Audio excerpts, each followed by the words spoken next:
All right, today is March 18th.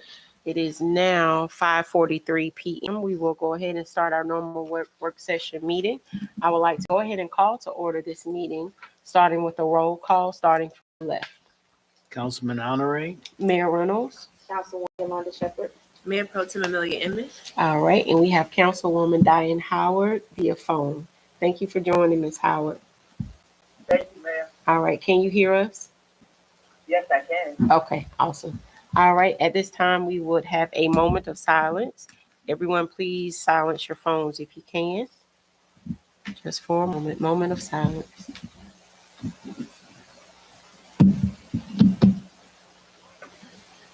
Thank you. All right, at this time, we have any public comment responses, Ms. Ashley? None tonight? Okay. All right, we'll move forward to our discussion items. We have all listed, but first, before we do that, can I get a motion to approve the agenda?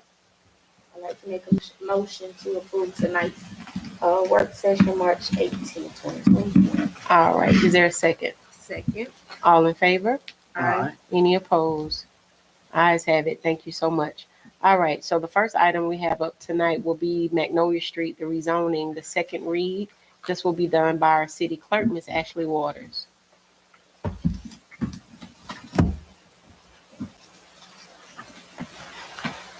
Good evening, Mayor and Council. Good evening.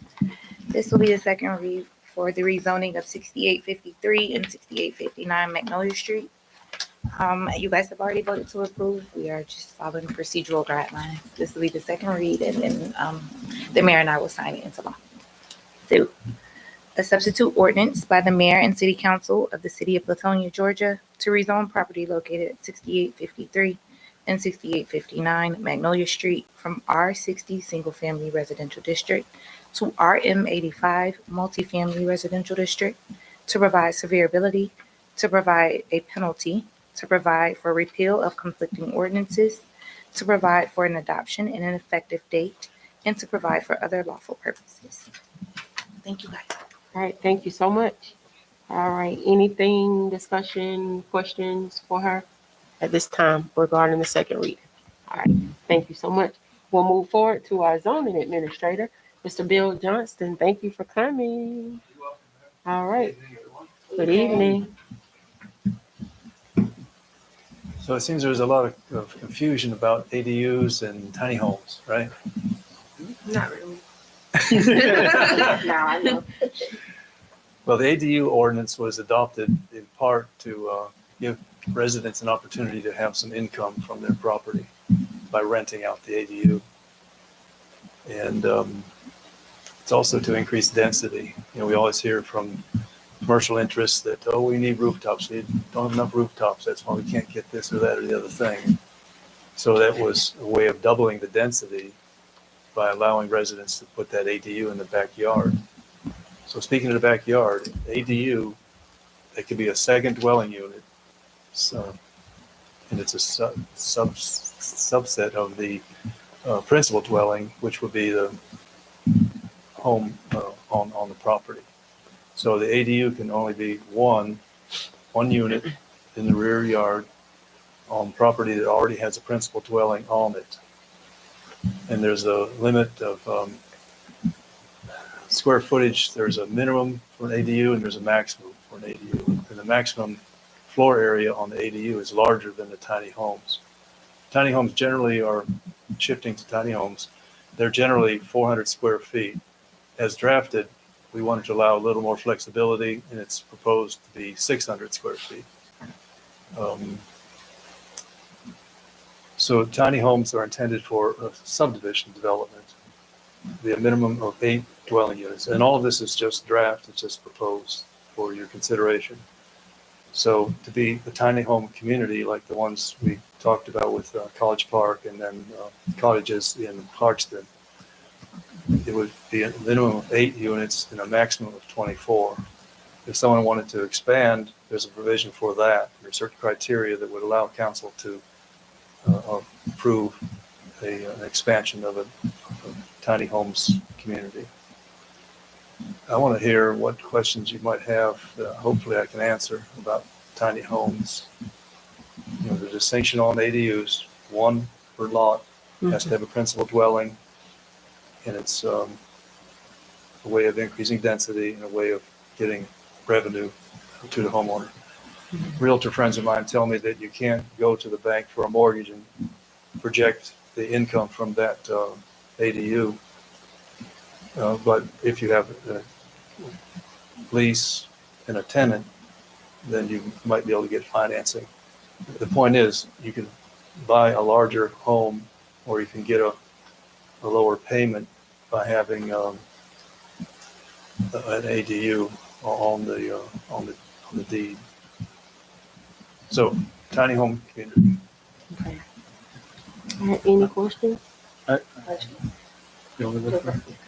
Two questions. As far as property taxes, is not included in your property tax, or would that be extra on your property tax? It's going to be extra. ADU, so it'll have to be assessed. Yeah, they'll have to do an assessment, and it'll be the valuation, whatever the taxable value is. It'd be just like building an addition or putting an extra bathroom in your house or a garage. So it would definitely be taxed.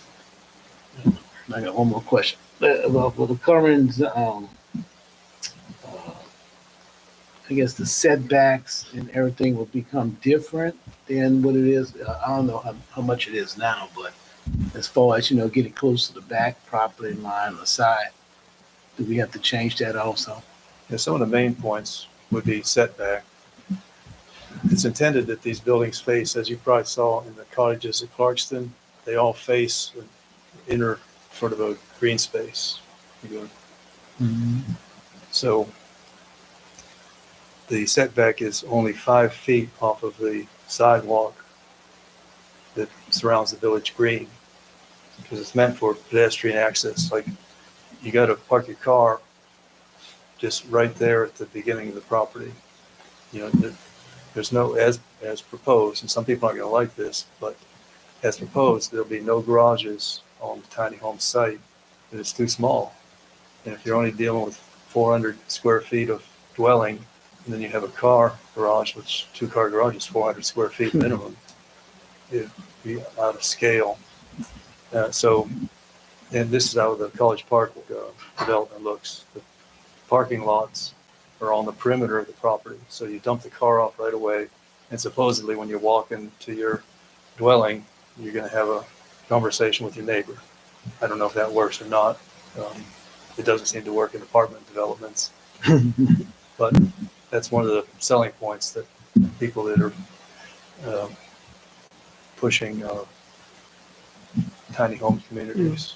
And we found out just tonight that Gwinnett, the same person did the cottages at Clarkston, where the developer lives in that community, and he's got a project in Gwinnett County now. So it seems like they're really picking up steam. So the paths that go to the dwellings are pedestrian paths. They're not entitled to be the access for vehicles. So the downside of that is if you come home and it's raining and you got to park 800 feet from your house with a couple bags of groceries, it's something to think about, I'd say. So the tiny homes are going to be smaller than the ADU. As well, the ADU has already been adopted, so it has I'm not sure the exact number, but it's 300 some square feet on the low end and 800 some square feet on the upper end as far as size. The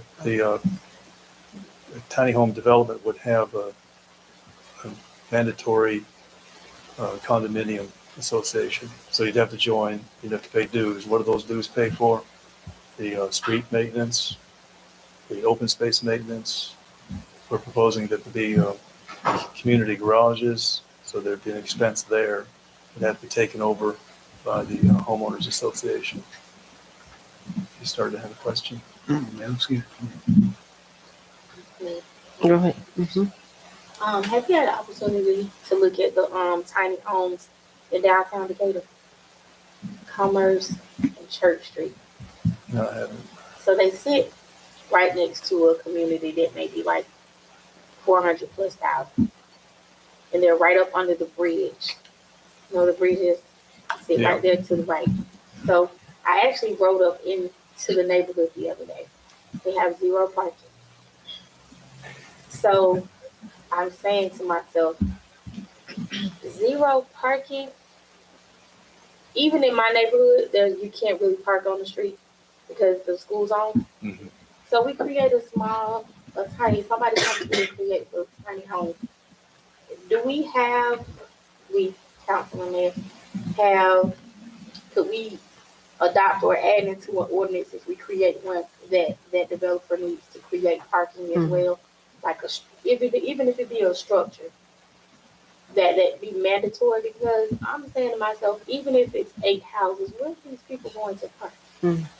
If parking is not mandatory, so I guess my question is, can we can we add that in the ordinance that be mandatory if you create a small tiny home? Yeah, it's already in the draft. So Oh, I thought you said that it wasn't mandatory. Parking, didn't it?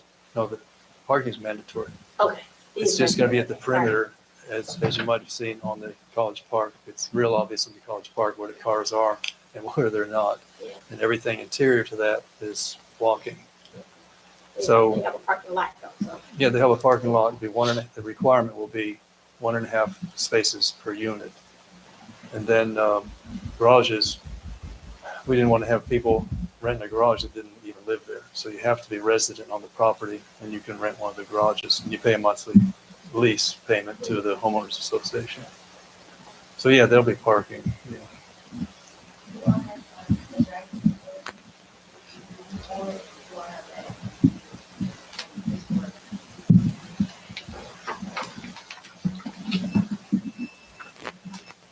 The tiny home workshop. Didn't you have that somewhere a couple of weeks ago that we need to do some kind of workshop? I remember. Yeah.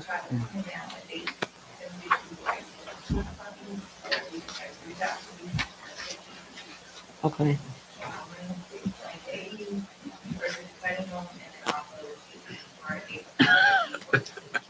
Okay. Does it have to be out business hours, Monday through Friday? Well, the people that we're going to visit, are they strictly business hours or are they also available on Saturday? Because I would hate to say let's do a Saturday and then they're not available. So, for now, man, let's give a rating. That and everything is here for that. Mayor, Yes, ma'am. I have a question about the parking. For clarification, he said the people that own the tiny homes or who build that community and tiny homes will have to rent some place to park. No, ma'am. So there will be adequate parking for that tiny home. All right. All right, thank you. You're welcome. I did have a question. You go ahead. I know that when we first brought this up, it was for a future or potential developer to build. But do we have landmarks of where this could potentially go? Because I thought the minimum was like an acre or so that you needed. So I was just curious, like, if they were to come to us, like where or who would be selling this land in order to, you know? It'd be a private party selling the land. So far, we've had at least 2 developers and employers over the weekend. Another, not too much, sorry, about time. Whether it would be for an area that offers and then they run that property build. Because they build a lot of fun on the lot. So we would have to, my ordinance says it's okay for the bigger homes to be in, and then that would be developed opportunity to pay with property that can go kind of. Because I was curious, like, from what I was trying to understand, or how it's written, like, is that just anywhere with 1 acre, or is it, like you said, a specific area that we have to establish in advance that could be built out over time? Yeah, the very first section of the draft ordinance would allow this in the R85, which is the largest lot size, minimum, I think it's 12,000 square feet, the R60, and then the Edge District. Excuse me. The RA5 had it on the list, but when you look at the zoning map, that's Oak Leaf. And Oak Leaf's almost built out. And I don't think tiny homes next to those homes is going to be compatible with the size difference. I guess what I was trying to say is not the zoning of it. I was saying a specific area. So like the way that it's written, okay, if it falls underneath these type of codes based on, you know, RD5, 60, whatever. But I'm saying like a specific location. Like, because it's right now how it stands, if there's an acre that could be sold to a developer, it can go anywhere. And then another developer can come in and it can go anywhere. So there can be several tiny house subdivisions. You get what I'm trying to say? Okay, I understand. Like where box homes Yeah, had to different, they wanted to go. okay, so right now, they can only go where zoning is permitted, those three sections. So it's like RM85, R60, and then the last one. Wherever those are already established in our city, they can have right now, that is the only place I come from. They cannot go anywhere else. And as far as approval, they're all subject to approval of a special land use permit by council. So it's not, To get approved. Because, okay, so I could be wrong, but R60 is majority of the city of Lithonia. true. So that's what I'm saying. Like, if one developer comes in and builds tiny home, let's just say on Johnson Street, that little, you know, from the vacant space, I don't know how big that is, but there could be a tiny home community. They could find another one on Wigan Street. You see what I'm saying? Everybody else will have to come. Well, I guess that makes a world of a difference, but it could be kind of chaotic. That's all. Only thing I'm saying, you know, when it comes to, like, it's good that we will have something, but I just don't want it to look crazy and congested. And that, Like, but you know, we'll yeah. elaborate on that, but we will ask your input, we just may have to come and ask us for Yeah. special permission to build. So if we bring permission on Johnson Street, and now you wanna put one Mhm. across the street or down the road, or like, Yeah. Okay. like you have to find the. Gotcha. And where is the RA5 at? I don't know where that is on the map. I don't, Oh, that's A5? Isn't that okay? well, R5, but you said R85. Right. No, A5 on number 3 on the paper. Yeah, I crossed it out on my copy because. Oh, you did. Okay. Yeah. When we checked the map, it's like there's no other A5 property except for that. And it's already built out. Okay, I as got you. mentioned. We'll go through this, if you don't mind. On Councilwoman Emmons' question, can we like decide if moving forward, if we bring tiny homes in the community, and we pre-decide where we designate those areas to be? That's not how We can do an overlay to accomplish that. Yeah. What I was trying not to do was to second guess the market. Yeah. And I don't know where they want to build, I'm not in that business. That's what I was saying. If we stifle the growth now, we may not get in. So let's just see what happens. Then we can control it after that. Yeah. That voting process will save us a lot of. Yeah, one more question. So, but any ADU is all zone residential. R60, it has to be a 6,000 square foot lot to put one on there. I think it's 6,000. But those, they wouldn't be as disruptive because it's going to be like you'd have an apartment over a garage. That's about what an ADU would amount to. Let's see. 6,000.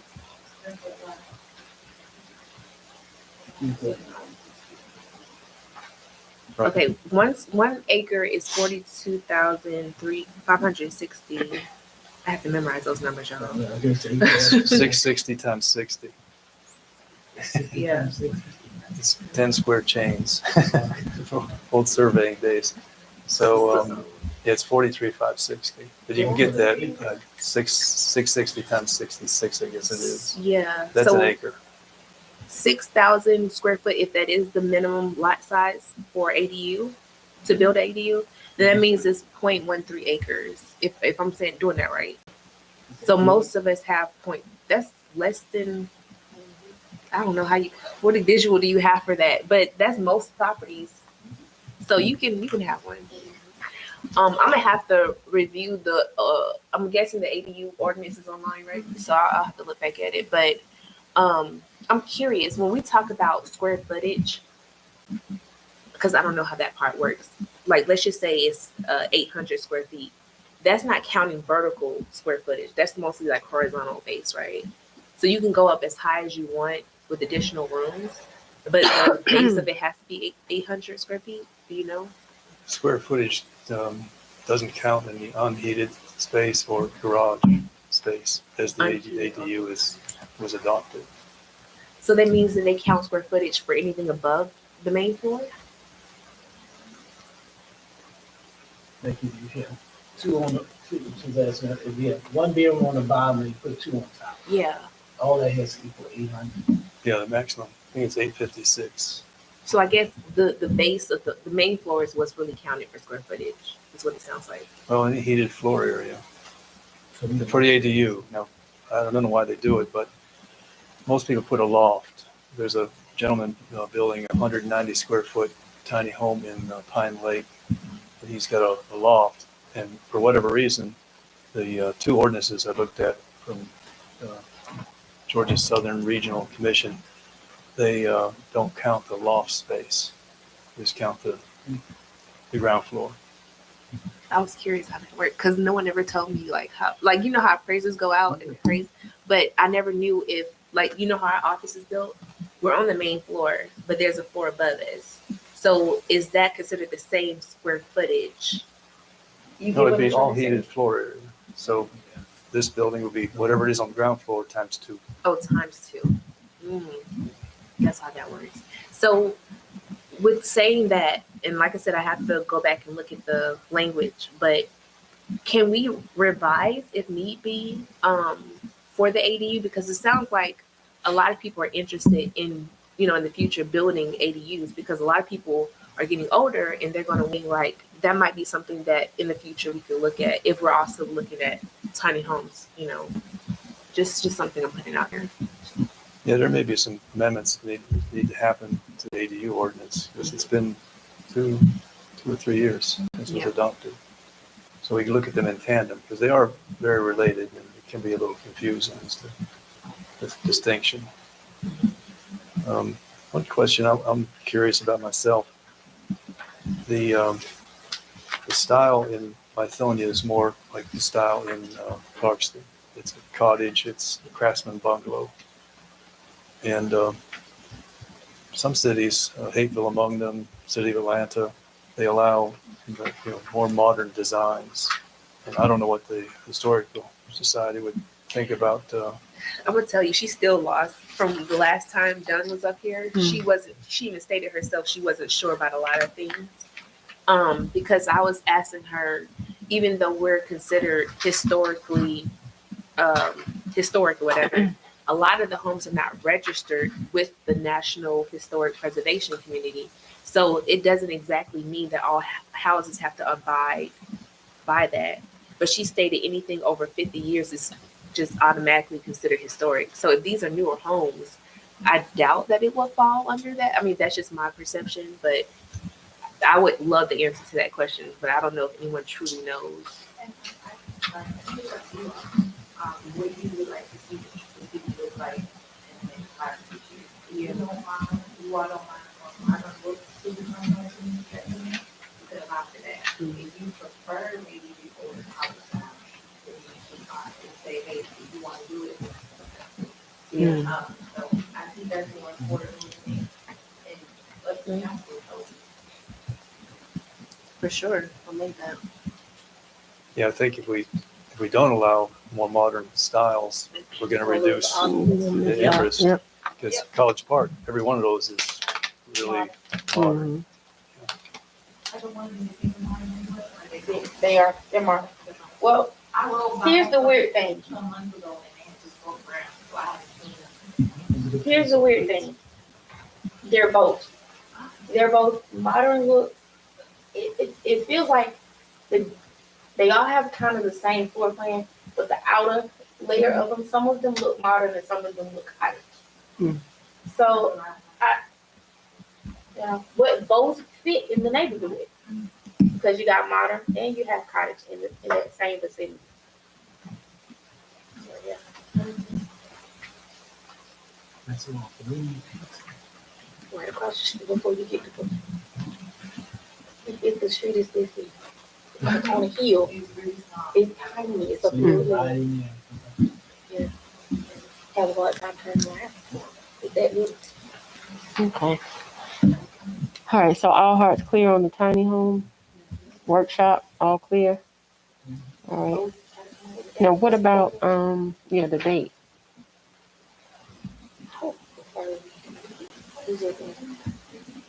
Wait, I'm going to it in a second. Mm-hmm. We did. Weekend. Yeah, I'm open on weekends. Okay. Mr. Johnston, do you work on weekends to do a workshop? Sure. Okay. They thinking weekend for a tiny home workshop. Oh, this is. Now, is this for open to the public or No, this is for you all. just for us? And okay, okay, okay, okay, okay. All right, all right. Mr. Johnston, we need to talk about the rezoning for 7526 Conyers Street. Okay.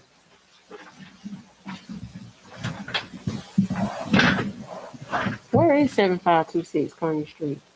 It's next to the old machine shop. You know, the last By the printing shop, by the paint shop. I mean, Go past the paint shop, that last house before you get the, you know, that machine shop's got the fence, the brick, the, Shade of kind of. yeah. Mm. It's the last building before you get outside, it's right next to where the empty lot is. I think back to the road property. 7526 Conyers Street. It's the very last house, the big yellow house Yeah. on Ford that's got a building sits way in the back. Like a garage. It's on the. On the left side. Going on Conner Street. Yeah. Out of the- Okay, on the left side. And it's like. You know, everything that way. Okay. It's a couple houses down from this wing. Yep. So, Yeah. Is it Oh, down okay. there? Our granny sign? It's right before you get to the grand I never noticed the house right. That's what I was Yeah, thinking. there's like, Yes, I one, two. I know what you're talking about. Cause there's like 3 houses, when you go by BNR. It used to be a cement company on that side. It's Uh-huh, down on the right, yeah. Okay. Just trying to show. Oh, yeah, I know where it is. there. Okay, I know it. Thank you. Yep, it has a house and like a little workshop. Mm-hmm. Okay. I got it now. So what happened on that is it got rezoned, according to the applicant, Mr. Mhm. Vance, it got rezoned to R60. But prior to that, it was used, that he had a concrete business, he told me, and he would store their vehicles in that accessory building to the rear. And then the house was like an office. I think at one time one of his relatives, they lived there. But that's what he thought he had property rights, and he comes in and he finds out, you can, single family dwelling, that's it, because it's owned R60. Mm-hmm. So that's the crux of his application. We trying to rezone that to residential, No. and he been using it for commercial all these years? No. It's been residential for a number of years. Currently wants to rezone each back. Hold on, let me go back. Did we just say that he was using it for a business? I'm guessing before we did, the new on that, and we did the extra, and we appropriated the extra streets, and however that was established. I don't know how long we've had this from, when it first came to the law, stated, he found a letter that said that that property was on, his property was on commercial. Oh, is that- Way back then.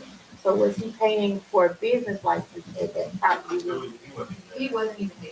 Oh, But it was zoned commercial. it was Mr. It wasn't there when he was zoned commercial. He purchased it, it already been rezoned for RC. But That he wasn't somehow enough. found a letter or some information saying that he are very commercial, and he figured with a proper rezoning, it could get back commercial. So That wasn't a letter from me again, right? No. I didn't write two. Yeah. You I man. I already hit public. I got one more question. The businesses next to him are commercial, right? There are two On one businesses side- next, on the same side as him. Yeah, yeah. Right So next door. right next to him is the machine shop, that's one. It's on one Makes side. sense. It's on Yeah, one the side. other side is. RC. Yeah. So it's really kind of. It's kind of The a mixed, other mixed. side is the cement, the place that with the rocks and stuff. That's the other The side of the gate. road. What do you mean, oh, the other side of him? Oh. Yeah, so where he's at, so if you're facing this house, to the right is the machine shop, Mhm. to the left is another house. Okay. My question is, so, rezoning commercial, that doesn't allow truck parking. No. Right? Yeah, we've already run that route for, you know, Yeah, I had Yeah. a feeling, it's like everybody's putting his truck. Definitely gonna sneak in like Somebody that. come in here, somebody buy it, they gotta come in and get a license and permit and all You just gotta let them know. that stuff. Yeah. yeah, there's no trucks. We kind of won that argument when, remember the guy came in and he was trying to get truck Mhm. parking? And, The letter that I wrote did have, a description of the type trucks that can be parked there, cars and trucks that can be. And when I did talk to some people when I was involved with that trucking thing, parking lot, they said just be careful because when you change something, the zoning on a property, then other people can come right up on that property That's and what also use it for that purpose.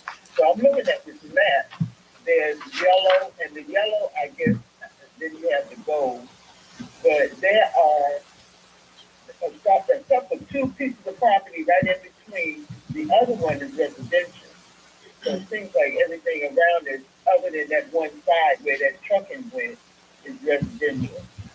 So a lot of the property that's not residential, that is commercial, are pretty much grandfathered in because they've been there forever. And then we just need to decide, do we want to continue commercial or do we want to continue residential?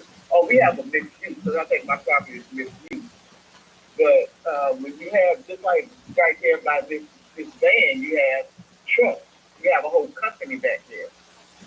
Trucks and landscaping trucks, several. So that's what happens when we change right there in the middle of, and we didn't even change his. He just happened to own a business, decided to use his residential for commercial. So that would be my concern with changing. Let them grandfather out as commercial and bring it to residential, and pick the ones that we want. That's not going to have trucks. That's why you got coming in. Because that description does say light truck. Light truck. And it has a weight. And do we have any instrument to weigh a truck? I think it said up to 6,000 feet, 6,000 pounds or something like that. Is she So that's looking a at the small report? box truck, a big box Is she truck, looking at the report? a transfer trailer. Councilwoman, are you looking at a report? I'm looking at what was said with the, my laptop, I had too many things stuffed into it and it just died on me. But I was looking at the report that came along with the agenda, along with the description with that County Street property. And what was going and what changing it to commercial would entail. And it did include the truck. I can address that. If you look on page 4 under recommendations,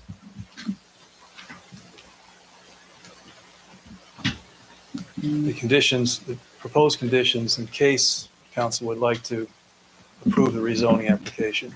Because you'll note, I didn't make a recommendation. I said maybe